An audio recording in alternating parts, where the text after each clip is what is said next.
everybody, tips, tactics, and strategies here. Chris Giles in the Faktori. How are you? Hope everything's going well in your day.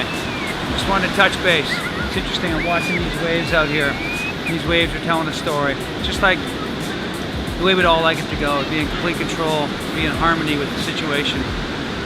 Pretty much every sales guy walks into a call and hopes that the call is going to go exactly as he wants it to go.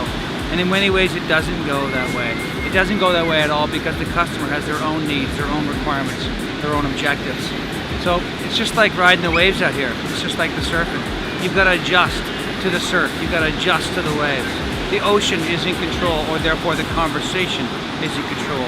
The more you can roll with the waves, understand what they're going to do, surf the best waves and get best to shore, you will be the most successful person out there. Don't fight the waves, but rather learn how to surf. Communication, surfing, just the same. Chris Giles, Faktori.